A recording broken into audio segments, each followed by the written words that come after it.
is we're making sure that's locked. I'm gonna open this up. Okay. Yep. Okay.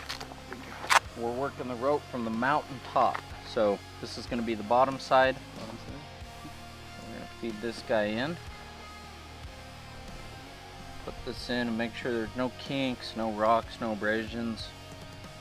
This will feel snug when you close it. And that's telling you that it's got a bite of the rope. Okay, so this is going to be your downside. This is going to be your upside. We're going to pull all the slack out. Once the slack is out, you're just going to make a snake on this. A dead loop is this. So once this is, if you get into a place where you need to rope off, you can just dead loop it, it'll stop. This is going to be down and out of our feet. This little guy plugs into the back here. And you're driving with this hand. You want to drive and pull the slack out of it. Once you're weighted, you can literally just start walking up the mountain. There you go. Pull your rope, pull your rope, pull your rope.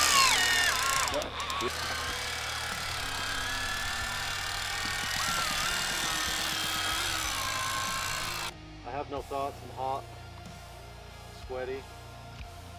Hot and sweaty. I don't like heights. Is that why you're doing this, to overcome your heights? Pretty much. That's good. Yep. Tell you guys what does and what does not work.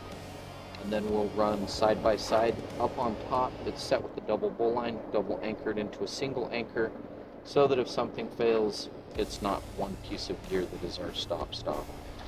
When you get on rope to start climbing, and when you come down the rope, I don't care if you have a bag, but make sure your chamber is empty before you come down.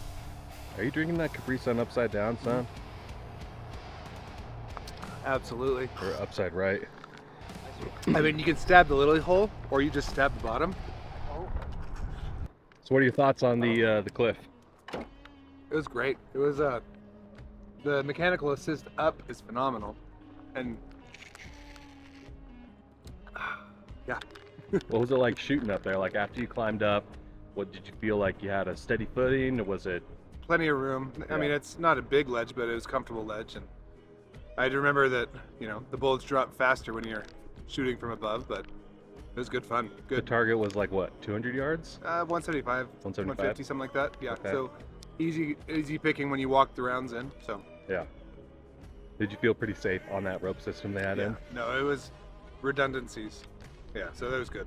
Good. How did you think your students did on the cliff? Oh, I think they did good. For first time out with the Awahs, it's a mechanical drill lift that will take you up with kit, rifle gun, so that you can shoot elevated positions easier and safer. I thought they did outstanding.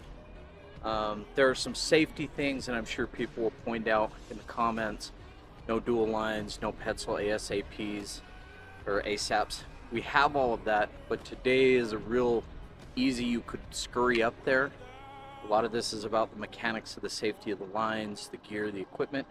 And the students did an outstanding job. They listened, used a minimal set of gear to make the ascension and then descend. I think it went well. And it is hot. Yeah. 100 degrees out here.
far away.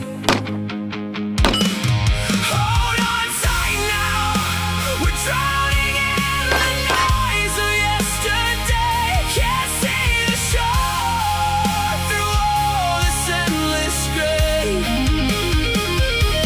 Maybe this pain ain't so far away. Hold on tight now, we're drowning in the noise of yesterday. Can't see the shore through all this endless gray. Maybe this pain ain't so far. So pushing somebody that's say the size of Lee versus somebody size of Josh, it's going to wear you out faster. The Awah makes easier work of that, simpler work. So that's really kind of the use case of why we use the Awah today. So, but when you do it that way, when you do something like that, it's stationary, right? And you are running the rope tied to somebody through it. You're not. Nope. So what you do is you set up 2 stationary lines. Those would sit on pulleys. Pulleys would be, and you could manually pull it, but let's say you're pulling across a riverway or something. You may want to keep constant pressure so that you're not jerking the party back and forth and creating a rocking motion above the water. You can just pull nice and steady at a particular speed. Same thing with ascension, or as you're coming down and descending. The Awah allows you controlled speeds once you figure out how to use the mechanism in the back with the drill. So that's a plus. The waterways, so there's 2 lessons here. Waterway out here that's flat but still moving, you learn that the water talks. It's going to tell where you're at. It's more visible. Once you enter moving water in the waterway, there's less telltale. What people are going to see is maybe fogging in the water, mud in the water, sand in the water, things like that. But it doesn't talk as loud. Other things that we learned about is echo cancellation that occurs in the targets as you hit them, and that vibration hits the water. The target is instantaneously dead, so you get no echo back in your headsets. These things might not be useful in day-to-day ranges, but what they're teaching you is sometimes when you shoot something or someone, there is no noise. You have no idea if that subject matter has been terminated or if they are slightly wounded, heavily wounded, mortally wounded, not wounded at all. They may shoot back. Use case for the ladder is literally just stationary cover. It was good to see you guys move left and right. It was good to see you guys moving up and down in the water. That was a great use case of the ladder that we brought. We just threw it out there to see what you guys would do. There was no use case for it. And you guys see how waterways and meadows are kind of one and the same in that you have to hook to create safety for the teammates behind you. You want to make sure that you understand distance from your point man up front and working just sectors, left sector, right sector, or quadrant and degrees, however you're going to learn and study that. Those are things that you learn today. The last is just cold water and how it works on hot days, things of that nature. We're going to skip that part, it sounds like, unless you guys want to swim. All right, cool. You want to swim then? Let's do it. I like it. Josh, what do you take away from the class today? I just love mixing all the different elements, so the ropes and the water. Yeah, the water was a great time. The ladder in the water was a cool thing. I wasn't expecting that one. Kind of crawl, walk, run. Mm-hmm. Lee, what did you take from the class? Lastly, in the stream, when you're kind of going around, we anticipate where they are, but anticipating targets and being able to use natural cover, it was an interesting kind of challenge. River bends right, switch to my non-dominant hand, but also I got to work on my non-dominant hand grip so I don't shoot, don't bite my finger again. Yep, shoot left-handed, right-handed. Michael, what'd you take away from it? When we ascended up and shot from that upper level, I was like, oh man, this thing pulled us right up.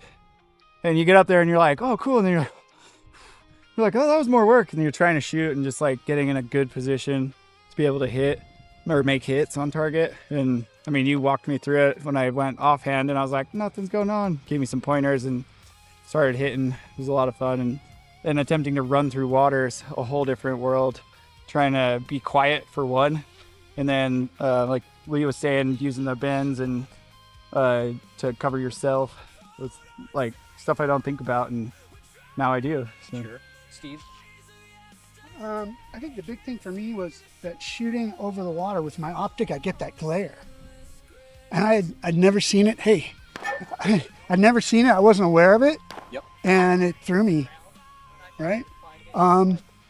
And then the ascender was way cool. Most definitely working at heights. Doing the ascender and the rappel. That was definitely a uncomfortable situation for me. So glad to be able to get through it. Yeah. Working in water is pretty fun. So I think we'll give Kyle a hand. The your push. So Kyle, it's funny. It's funny for me anyway. Is Kyle's like, I'm not going down the rope. I'm not going down the fucking rope. That's where it started. And in my head, I was like, okay, he's not going down the rope today. And the last range we ran at, he got as far as suited up, got onto the wall. He did his part in trying to do something that pushed him to be uncomfortable. Called it off. Went to the next thing, and today I could see the same fear, but a little more drive of saying, all right, I can do this. The right people, the right team, the right group. So it's not just me, the art room, Steve, the art room, us, the art room. It's all of us. We are the art room. And to see you make the ascent and the descent was awesome. So your never day came. You're never going to do it, and you did it today. I like that. I like that a lot. Steve. Good job, everybody. I love coming out and seeing you guys have fun, work hard, continue to push yourselves and try new things. This is a new thing for the art room, doing waterways, and I think you guys kicked ass. You just jumped right in, no hesitation from anyone, and started shooting and hitting targets. So I love it. Good job. We're drowning in the noise of yesterday.